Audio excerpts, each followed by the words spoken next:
What's going on, everybody? Welcome to The Obsession. I'm Carl Bucky. I'm Mike Stadler. Mike. Yes. It's December, my friend. Boo. Yeah, I know. It's kind of like, things are coming to the end. Ooh, Christmas is coming. Yeah, well, there's that. So what? You could late season go on if you had a buck day. Like Christmas is over a long time ago. Well, Christmas, I think. Christmas is in the end of October, November. Yeah, now that we're adults. If we want stuff, we get Christmas every day if we need it to be. Don't you ever call me an adult again. Okay. But people believe you. we got a couple questions here we want to go through. Somebody was asking us, and we'll put two together here on this.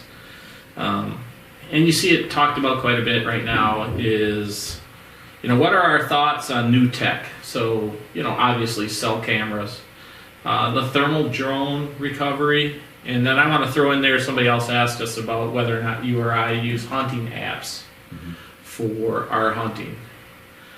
Because I think a lot of the younger hunters are using these apps and expecting things to happen because the app says it's a good day to hunt. So should we talk about the apps first then? Let's talk about the apps. Because we have some strong feelings on apps. How's that sound? Yep. So, Mike, let's just say you're using HuntCast. HuntCast says it's a good day to hunt. Deercast. Yeah, HuntCast, DeerCast. Well, yeah, I don't know, there's like 4 different ones. Whatever. Hunt. I mean, yeah, there is. Or 10. Amazing. 15. Yeah, it says it's a good day to hunt or not a good day to hunt. Because the moon is this and the wind is that, and it's going to rain here but not there, and this and that, and algorithms. In general, what do you think?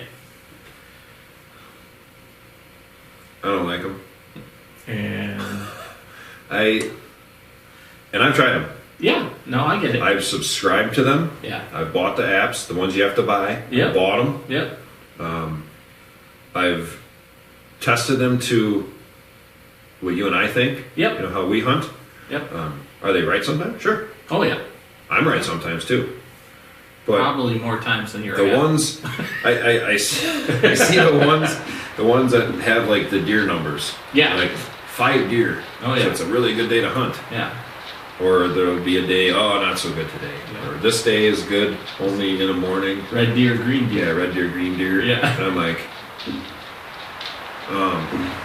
I think they can help you on sometimes, but people that are dying and living and dying by these things, I think you're limiting yourself. 100%. And we've talked and do talk about. We'll talk some more. Yeah, we'll talk some more about learning. First of all, your property. Yeah. Because this app or that app or whatever is not going to cover.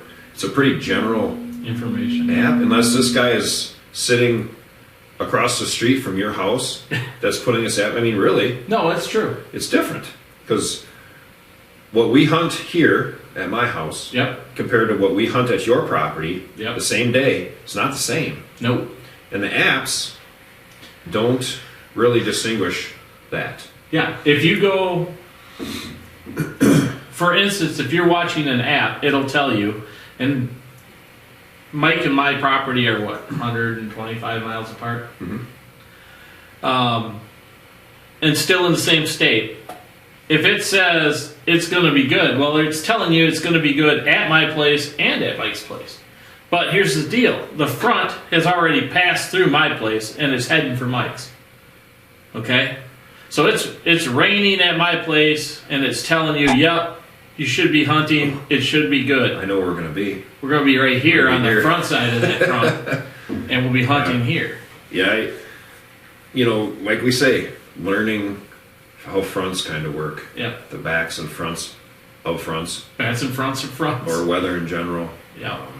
Your wind is obviously not going to be good for a north wind here. Isn't going to be the same as a north wind at your place. No.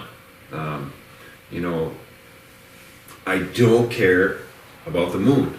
Yeah. I don't. And we proved that to ourselves again this year with our documentation. The only thing I've ever seen with the moon, and we've said this a million times, is it seems the nights that we have full moon, deer activity is early and down. Yes. In the mornings. Yep. And that, I agree, I think is a fact. Yep. Other than that, I don't care about the moon. And I know people, the red moon, TV shows, the red moon. You know, and again, not to get into the moon thing, but the red moon is always the same time of year. Yeah.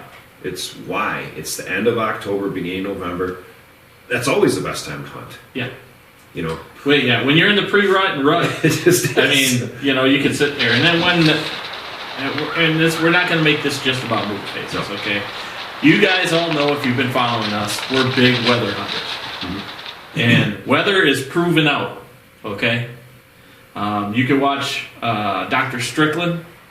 You can watch any of the Mississippi State deer information. If you guys get a chance, just go down there and look at their stuff on whitetails. I believe Alabama also, and obviously Michigan. They've got some really good information about not only weather, but their views on the moon and all of that, and how it affects deer movement also. If you guys watch that stuff, I would say 80 to 90% of the information for hunting itself will be weather-based, not moon-based. Moon is simple enough where if you're going to tell me 24 days out of a 31-day month is good hunting, your odds are pretty damn high you're going to shoot a deer. So, you know, seems like there's about 7 days to 10 days out of the month, according to moon phase guys, that you just shouldn't hunt. So, and I believe a couple times you and I shot some of our bigger deer on those days, based off of what the weather was doing. Right. Okay? But I'm not hammering on what they're saying. I'm just saying that's their opinion, this is our opinion. Yeah. And apps work off of algorithms. They work off of weather-based algorithms, they work off of moon phase algorithms. There's probably a couple other things that they've got involved with that. Location, so whether you're north or south of a certain spot, and you're east and west, so latitude, longitude stuff. Yeah, they're more generalized areas than specific areas. Correct. So I think that's where people get themselves into trouble with them. Yep. Because you're not, it's a real general, or some of them are by state. Yep. So to me, a hunting app by state only is worthless. 100% worthless. Yep. So for us, for sure, because we go all over. because I just don't think that you can't. I know you can't predict. You know, the northern part of the state to the southern part of the state. It's not going to be the same. Yep. Terrain is going to predict winds, also. Yep. Things like that. You said a front rolling in past your house is coming to my house, or vice versa. Yep. So the hunting is totally different 100%. from there to in between. Yep. To after. I mean, a fine example is that buck you shot early October. Yeah. I was actually getting snowed and sleeted on and iced. He's on the front side of the front.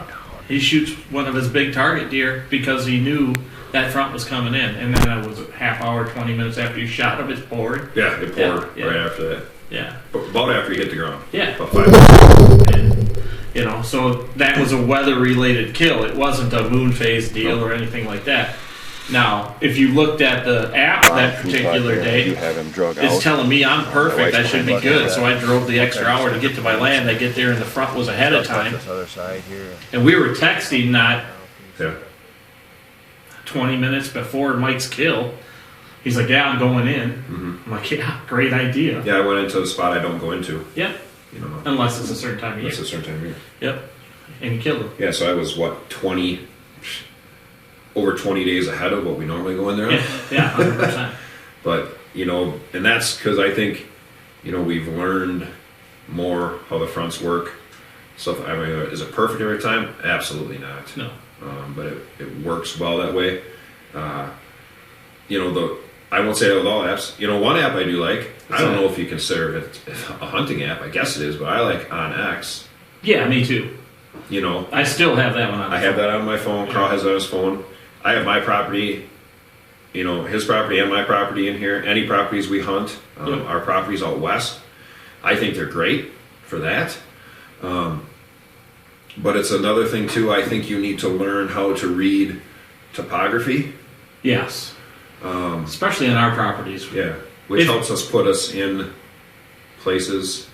Yeah. That maybe you're not going to see because you're not going to see it on the ground usually. No. You know, so. Well, we shot both of our whitetails this year because of that. Yeah. And I think those apps I think are good. You know, yes. we set up our properties on our phones. Yep. Too, stand locations, water locations.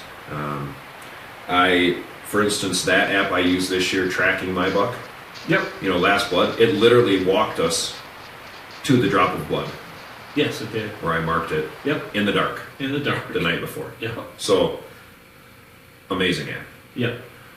Does it help you hunt? If you know how to use it, I think it can. There's advantages You know- that it can help you with. It's not going to make you kill deer. That's what we think about apps. Yeah. One of the main things that I think will help you kill deer, and I'm not going to lie on this, this is why a lot of the people you see nowadays are even successful. Cellular trail cameras. Yeah, I was just going to say that. 100%. It's a great tool if you can utilize it. The question that this individual posed to me is, Carl, do you think it's cheating? It's not cheating because it's legal. In my opinion, he wants to know what our opinion is. If we had to vote, would we keep cell cameras legal or would we not make cell cameras legal?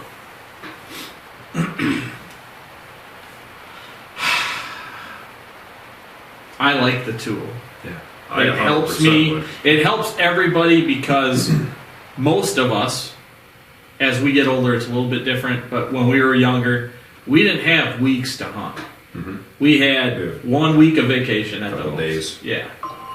So It's not me. that's not him. Somebody talking to me from Anago. They're watching already.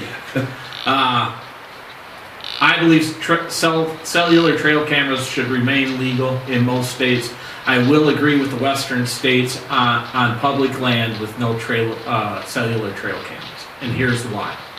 The reason for that is those guys out there or those people out there are hunting elk and mule deer and animals like that. Big country, don't get me wrong, I understand why you want to have that out there. Biggest problem with it is everybody's putting their cameras in the same damn location. Mm-hmm. So when an animal on public is being harassed by cameras. So it's what I mean by harassment by cameras. You walk through Mike's Woods, it's set up really nice. All the cell cams are set up in certain locations to educate us on where deer are at certain times. Out there, you got 100 guys that put 25 cameras on one post by a water hole.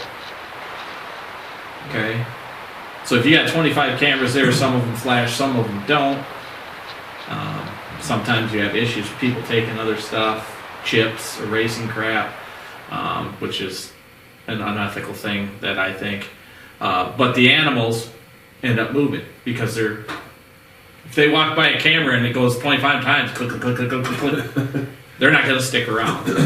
And that's public land. You know, what you do on private land, that's your deal. It's your land. Yeah. I can say for a fact, I can name 3 or 4 deer for sure that they've helped me kill, or us kill. Yeah. One was this year. Yep. Was free show buck. Yep. That Carl shot on my land. He showed up here literally 2 days before we took him. Yep. I knew where he was. Yep. I watched him do the same thing a couple of days. Yep. And we went in there and killed him 2 days later. Yep. And he did the exact same thing. And I knew that because of my cameras. Yes. 100%. So yeah, and we won't lie about it. No. It is what it is. Yep. Still had to close the deal. Right. Still to get the deer there, still to get in the stand, still have to make the shot. So it's not like, that didn't make us kill the deer. Yeah, we knew he was there. Yeah, we knew we had a better opportunity to kill him. 100%. Yep. Same thing you talked about, the one on the front. Yes. I knew he was there. I knew where he was moving. Yes. So I took a chance. I mean, did I know he was going to be there? I didn't know he was going to be there for sure. Right. But I knew he was in the area. There was a high percentage. High percentage. Flyer hanging up here behind me. Gone for a month. Yes. We came back from your house that night. That night on my cell cam, he was back on my property. Yep. I told Carl, I said, I think I'm going to go in there in the morning. Yep. I killed him. Yep. He came back, I killed him that next morning. Yep. Wow. So I was there. Yep. So, yeah, they help.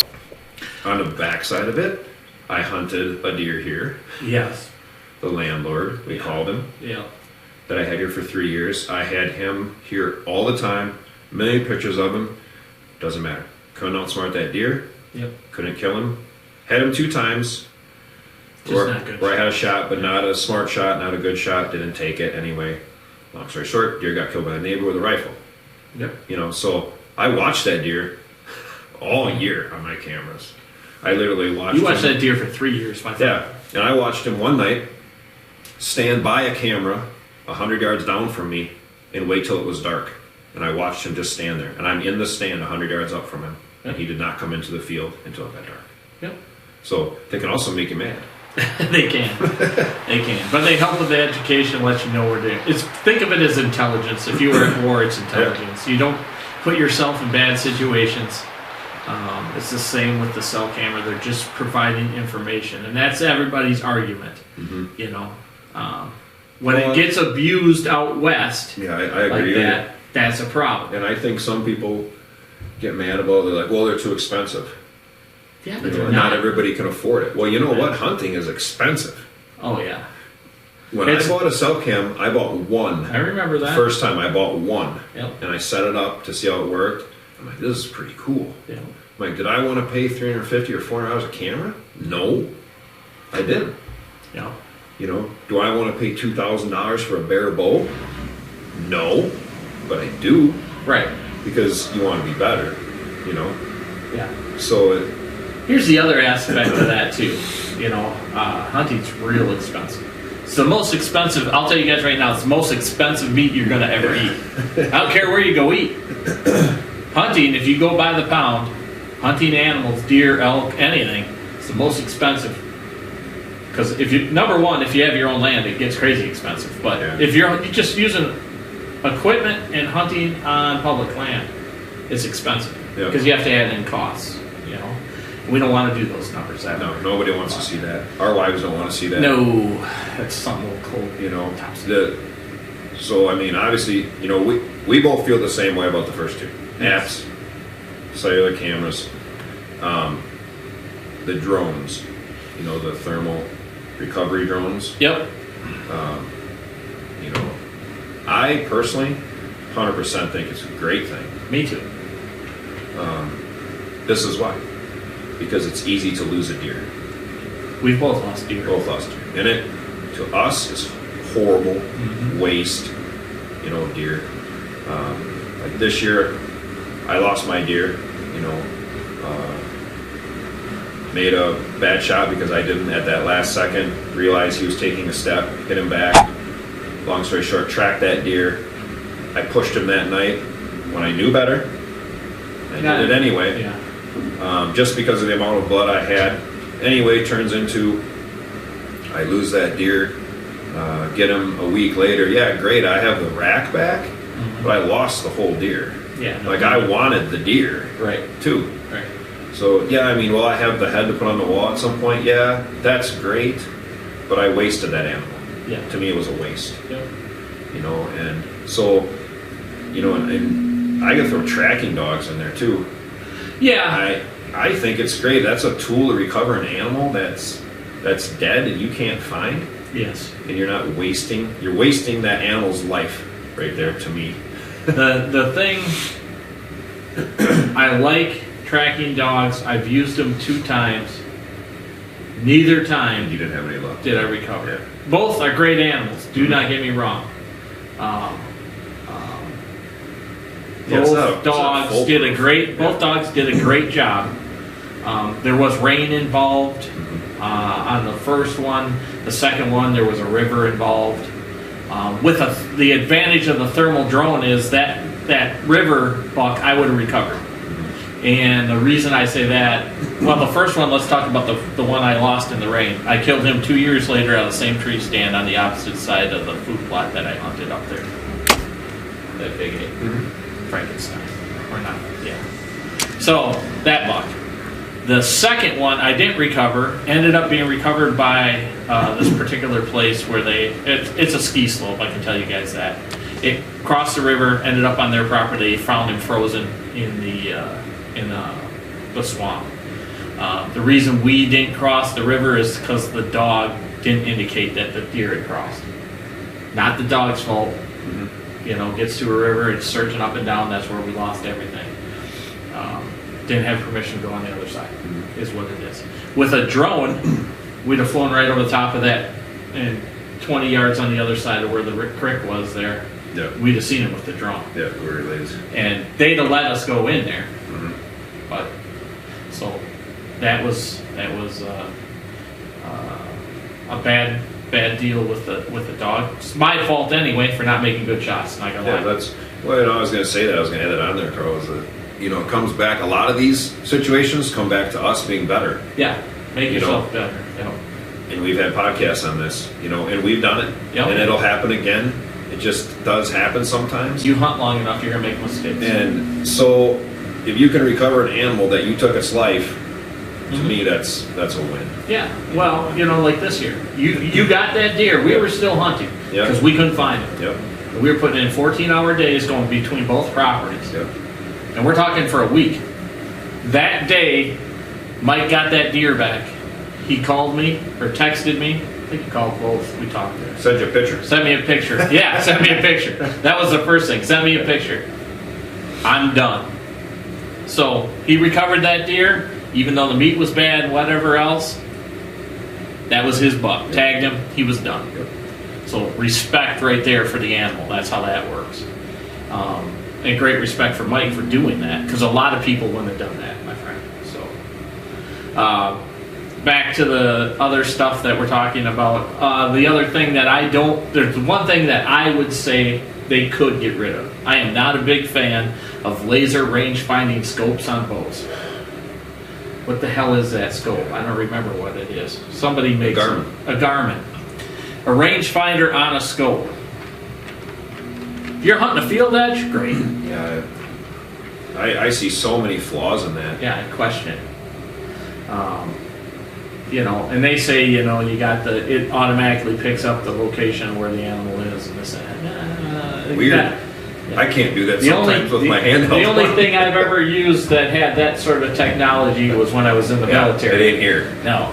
And this thing does not have a laser targeting system on it. No. So, the other part is if you're using that for whitetail hunting, you're I'm gonna say bad shit crazy anyway, because there's so much stuff that can be between you and the deer you're hunting. If it's perfectly clear, I would understand that. But my experience says it's not.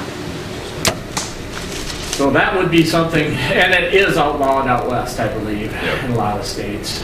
Realize when you guys, too, this is one thing I'm going to say about when you hunt out west, if you go out west, make sure you check the state laws, because each state's different. Even with your broadheads. Oh, yeah. You better watch, because not all broadheads are legal everywhere. Now, I used to shoot the Exodus sweatback blades. I no longer do that. I have to use the squared off blade if I shoot the Exodus. This year I'll be back to shooting the old tried and true Thunderhead.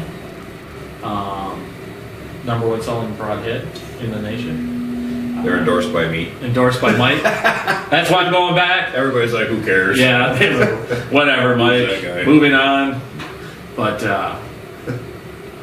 you got to watch for that too. There's a lot of broadheads out there that when you go out west, they consider power. Well, and the same thing, how you're talking about broadheads with this kind of stuff, lighted sights or pins. Lighted pins.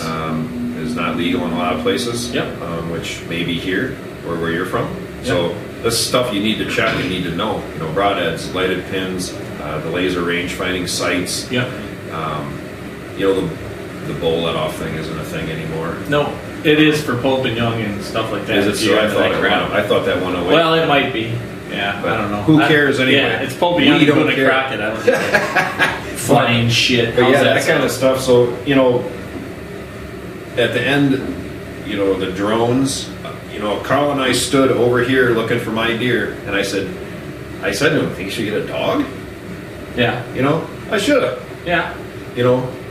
We should have done a lot of things.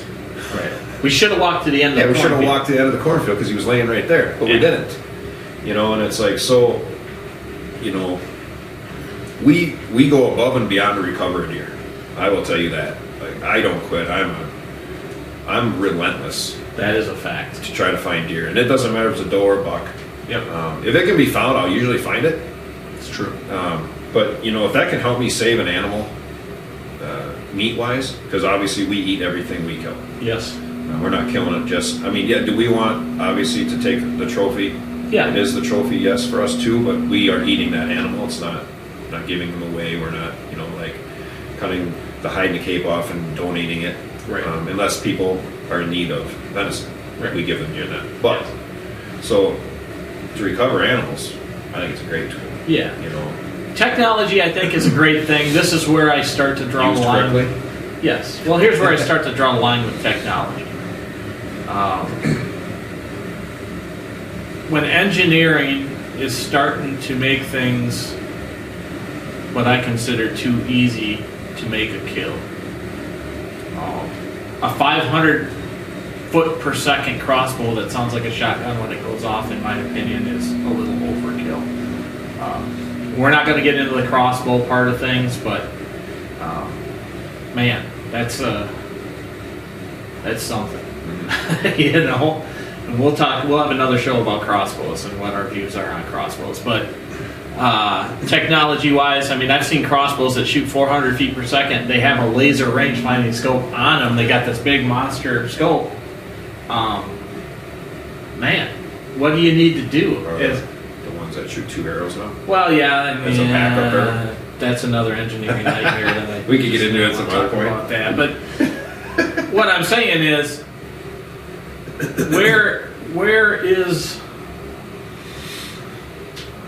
where's the effort, dude? That's the way I look at it. Where's the damn effort? If all I have to do is pull something up, put it on the damn deer, whether it be 100 yards with a crossbow or whatever, and know exactly where to aim and squeeze the trigger off for archery. Because it's the archery thing. Right. There's no, in my opinion, skill. Save it. That's one other one we got. Anyway. Yeah, we appreciate you guys listening. We don't want to go into a rant. I already started that. Sorry about that. If you guys want to listen to the podcast, check us out at Spotify, Google, iHeart, Apple Podcasts, Amazon. Also at rss.com. Check us out on YouTube. Check us out right there on YouTube if you want to subscribe to the channel.